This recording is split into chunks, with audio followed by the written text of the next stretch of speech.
нашри саҳнаи даҳшатнок аз садамаи мудҳиши электромобил ки як оиларо аз байн бурд, сӯхтори як мошини барқӣ дар Душанбе ва чанд садамаи маргбор бо ин навъи мошинҳо баҳсу суолҳоеро бештар кардааст ки то куҷо он бехатар аст. равшан саъдуллоев аз ҷумлаи аввалин нафаронест ки шеваи таъмири мошинҳои барқиро дар берун аз кишвар омӯхтааст. дар саҳифаи инстаграмаш аз ҷумла дар бораи шеваи дурусти истифодаи мошинҳои барқӣ суҳбат мекунаду машварат медиҳад.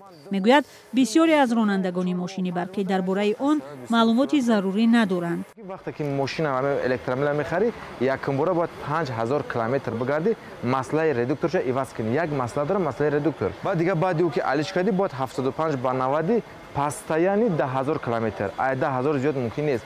аксарияти мардум 20000 25000 гаштаанд. аксарияти мардум чӣ хеле мефурӯшад дар любой аппарат заряд мемонад. ҳамаи даже аппаратҳо рол бозӣ мекунанд. ҳамаи аппаратҳое ки ҳамуро заряд мемонад роли беҳад роли калон бозӣ мекунанд. хусусан сӯхтор ҳисоби намӣ мешавад. вақти ҷои батариё агар нам дошта боша, ҷои батариё агар ҳамин ҷое ки батария ба батария связ дорад агар аксилерия гирифтагӣ боша ва сразу оташ мегирад. чизи дигаре ки ба гуфтаи ин мутахассис метавонад мушкил ё хатар эҷод кунад, ин аз меъёр зиёд истифода бурдани мошинҳои барқӣ аст. бисёри бад мегарданд. 200 километр зиёд мегарданд. нагрузка меша, батария гарм меша. батариё шон системаи хунукунӣ дорад.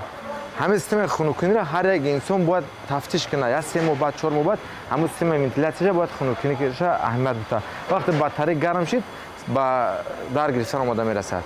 мутахассис мегӯяд 80% бехатарии мошинҳои барқӣ аз батареяҳои он вобаста аст. бархе аз ронандагон аз воридоти мошинҳои барқӣ бо сифати паст шикоят мекунанд.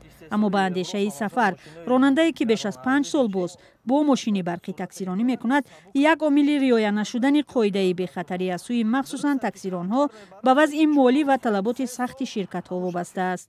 фикр мекунем сатҳи молиявии мардумда. барои чӣ? барое ки 100 сомон вай бояд гирад ҳар рӯз ширката супора. ҳар рӯз 100 сомон ширката супора. баъд аз ин вай бояд агар аренда боша мошинаш 200 сомон пули аренда, 250 сомон пули аренда супора. банк дадошта боша вай бояд ҳар рӯз 300 сомон касса куна пули банкаш. бо зиндагӣ дора, оила дора, чӣ дора. ҳамин таксисо аксарияш напряжёни кор мекунанд. шитоб ҳаракат ки бояд як клиент гирем, як кор зиёдтар кунем, як сомон чиз. мушкили асосӣ фикр мекунам ана. як фарқи мошинҳои барқӣ аз нақлиёти дигар ин зуд суръат гирифтани он будааст. сарбории зиёд ба мошин ё баланд кардани суръати ҳаракат идораи мошини барқиро мушкил карда сабаби сар задани сӯхтор мешудааст.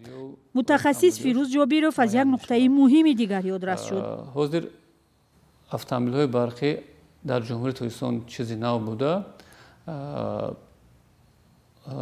мардум бояд аз тартиби дурусти истифодабари автомобилҳои барқӣ бархурдор бошад. аз ҷумла риояи меъёрҳои заряддиҳӣ ки набояд мо автомобилҳои барқиро аз 90% зиёдтар заряд диҳем ва на кам аз 10%.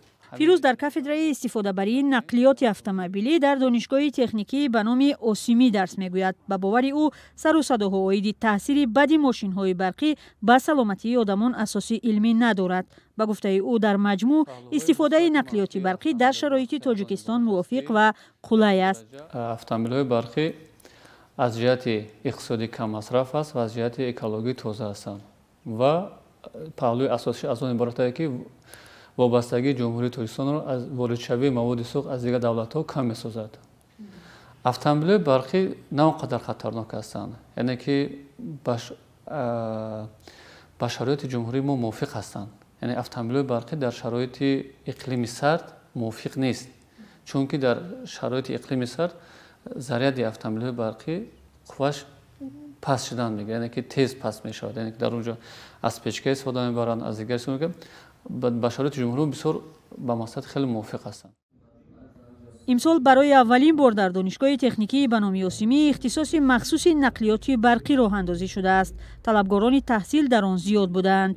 омӯзгорони ин ихтисос дар кишварҳои дигар дарс гирифта ба донишҷӯён тарзи сохти мошинҳои барқӣ, хидматрасонӣ ва нигоҳубини техникии онро меомӯзанд. масъулин бовар доранд бо омода кардани мутахассисони соҳа оянда огоҳӣ ва истифода аз нақлиёти барқӣ беҳтару бехатар хоҳад шуд. بر اساس دستور حکومت تاجیکستان تا سال 2028 باید تا 30% ماشین‌ها در کشور برقی یا الکترومبیل باشند.